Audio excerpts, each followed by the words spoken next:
Hi everyone, it's Shanezi. Welcome back to my channel Nezzle and to another video. Today's video is not one I ever wished I would have to film because honestly I'm sure you've heard by now that Grenada, Carriacou and Petit Martinique were badly affected by Hurricane Beryl, which hit the island on Monday, July 1st, 2024. Now thankfully the area where I live, the south of the island, was not badly affected at all. However, unfortunately, the same cannot be said for the persons who live in the north of the island in areas like St. Patrick and St. Mark, St. Andrew, and even St. John, and even more so in our sister islands of Carriacou and Petit Martinique. Beryl also did some significant damage to islands like Union Island and St. Vincent, and it also did some damage in Jamaica. As someone who has lived through Ivan and really experienced the effects of it, even though I'm not directly feeling it this time around, I remember what it was like, and my heart really goes out to all those who are currently being affected and those who have family members who are affected. Additionally, those of you who lost loved ones due to Hurricane Beryl, please accept my deepest condolences. So I know by now many of you have seen footage of Carriacou since the passing of Hurricane Beryl. However, I still wanted to put together some footage that I captured when I went over to the island on Thursday on July 4th. And I also was able to get some footage from a good friend of mine who was actually over on the island during the hurricane. Now I don't have any actual footage from Petit Martinique because I wasn't able to go over there, and my friend also was not in Petit Martinique. So all of the footage that you're going to see in this video is from Carriacou. So as I said, Hurricane Beryl affected the island on Monday, July 1st, 2024, and the eye passed over Carriacou somewhere around midday.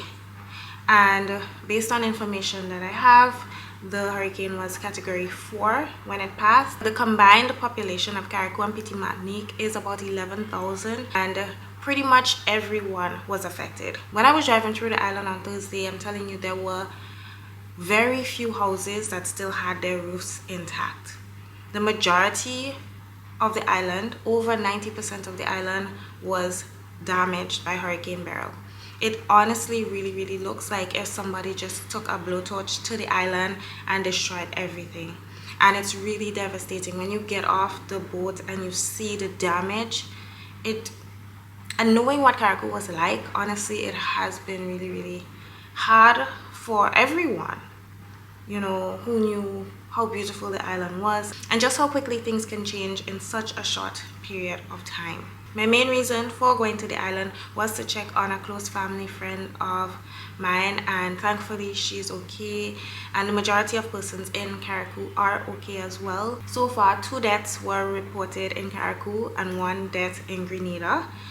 So thankfully, loss of life has not been nearly as bad as when Ivan passed. But at the same time, any loss is significant, and you know, we all feel it. Additionally, there are like no trees in Carriacou now. Like wherever you look, every single leaf is gone. So that in itself, it's like we just came out of the drought where everything was dry and we were finally getting some rain, and then everything is gone. So it looks completely dry, completely just, well, you see from the images, or I'm sure you've seen, as I said, so many people have been putting out content.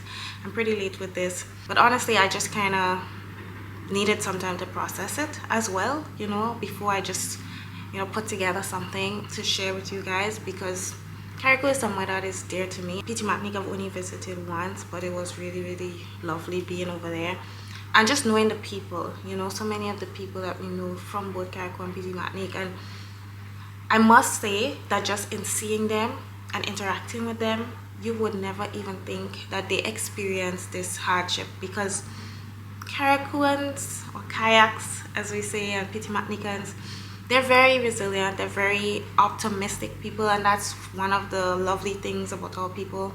And so even though they experience so much, and you know, talking to them, you're able to see that, you know, they're just so thankful for life and really just optimistic about building back and building better. So as I said, the trees and so have been pretty much completely wiped out. The majority of houses were either destroyed completely in terms of the wooden houses, or at least part or all of the roofs of several houses were removed.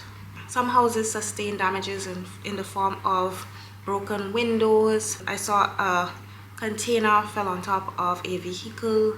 The damage is just like no other. Yeah. In addition to that, the entire two islands are out of power, so Grand Lake has not yet been able to restore power there. Of course, there's a lot of work that has to go into that first. They have to, you know, replant a lot of the poles and run a lot of the lines, so it will be a while before Carriacou and Petit Martinique have electricity again. The desalination plant was also damaged, and so they have to do some work on that before they can get that back up and running. Additionally, places like the hospital in Carriacou as well as the airport were significantly damaged. When you look at places like Paradise Beach, which has received awards, I did an entire video just showcasing how beautiful that beach is. When you look at it now, you wonder, is that the same beach, you know? But we will build back. We are people who are resilient. We built back after Hurricane Ivan, and we will build back after Hurricane Beryl, and we will continue to grow and, you know, come back, because it is a will, there's a way, and we are people with strong will. I encourage you to pay attention to the government pages like GIS Grenada on Facebook and their YouTube page, because they give a lot of updates. So in order to have timely updates as to the status of what is happening in Grenada, you can pay attention there. Additionally, the Prime Minister's page, the Office of the Prime Minister on Facebook, you can get a lot of useful information there. So if you're looking for up-to-date information, because it changes daily, that is the place that you want to go, because a lot has been done in the short space of time. Right after the hurricane, you couldn't even like travel on the roads, and so it was completely covered in debris. Vehicle traffic was just impossible. However, by the time I went there on Thursday, we were able to drive through parts of the island, and I was able to see areas in Boucherjou, Cherry Hill, that sort of area there. Even a bit of Hillsborough. But if you are looking to give, I know that there are lots of persons who want to give. There are several ways you can give. If you want to give monetary, you can go to pay.gov.gd and you select the Hurricane Beryl Relief Donation tab, and then you follow the prompts. I'll put the poster and so on the screen, as well as I'll try to put links to everything in the description. So that is one way you can pay directly using your credit card, so you can make whatever contribution you feel you're able to. And remember, no contribution is too small, so even if you feel like it's not enough, it can still help someone. So you can donate that way, or you can donate via wire transfer. The information for the wire transfers are different based on where you are. So again, I will put that information on the screen and a link to it in the description. If you're trying to send items, you're encouraged to send it directly to NADMA.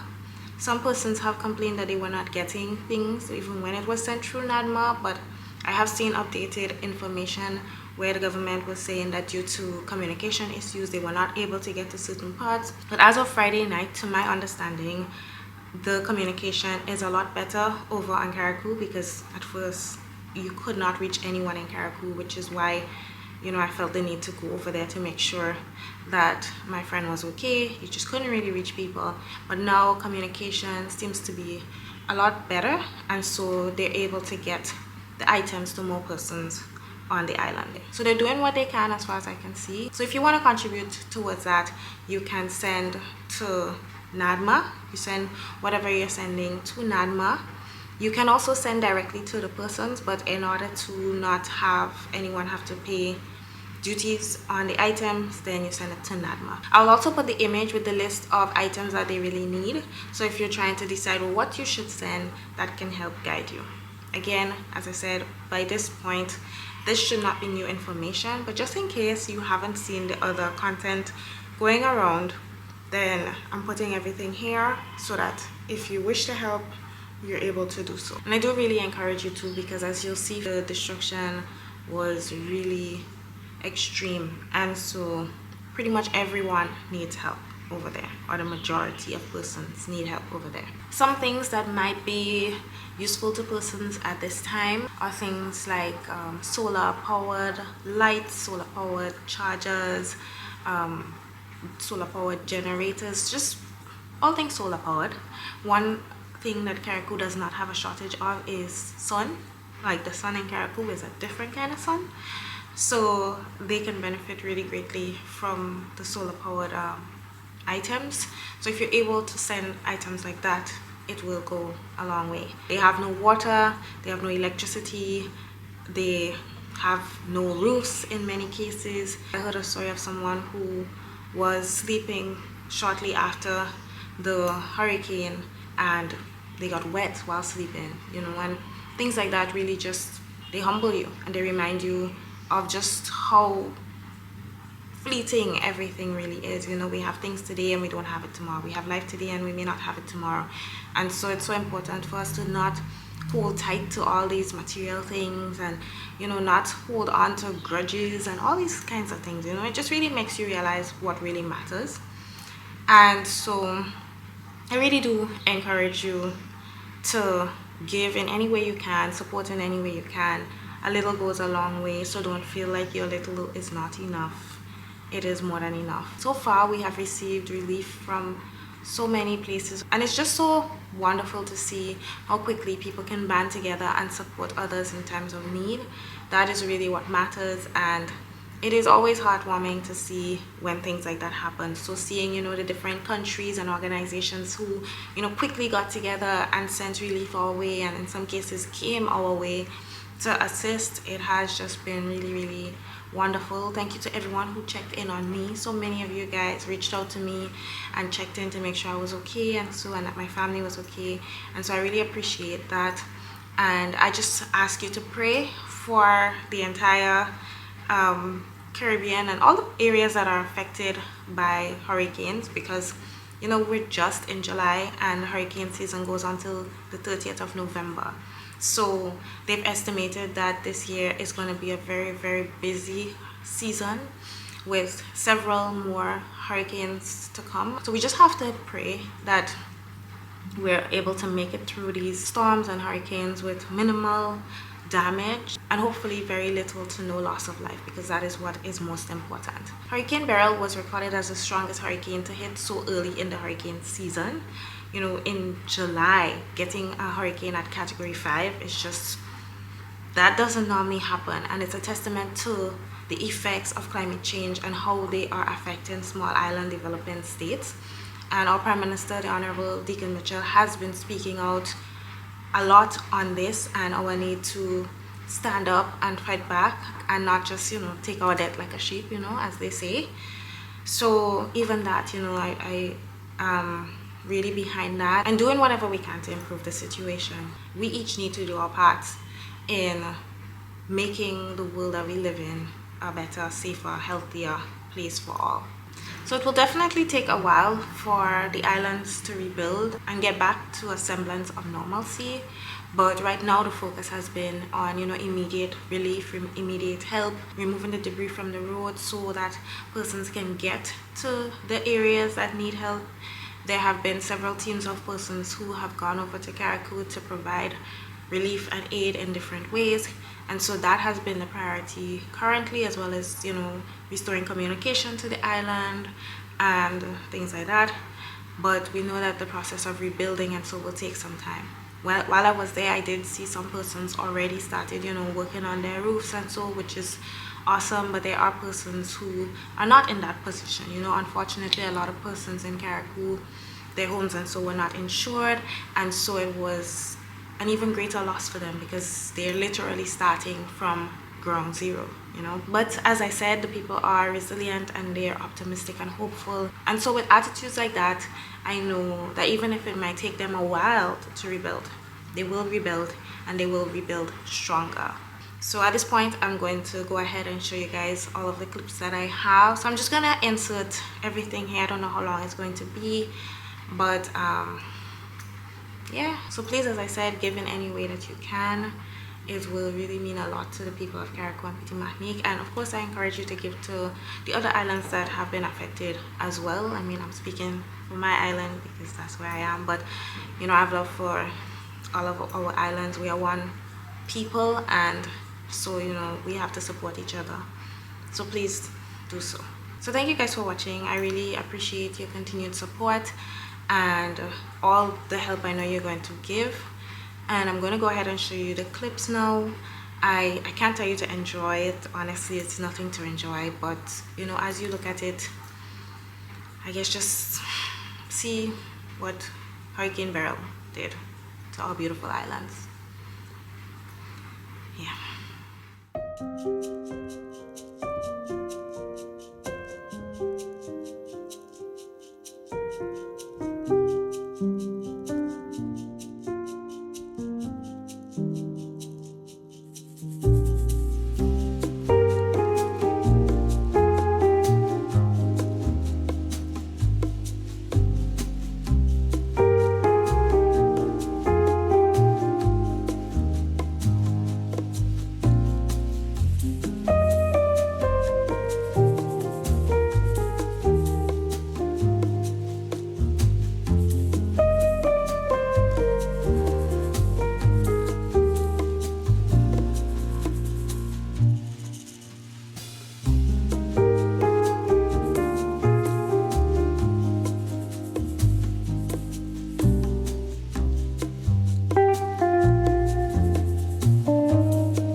Guys, the destruction over here is just devastating. Every time I look at it, I don't even have words. Beryl left nothing untouched, and it's really, really traumatizing. It reminds me of Ivan, but even worse. It almost looks like a fire just burnt through the entire island of Carriacou. It's really, really, really sad.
Bye.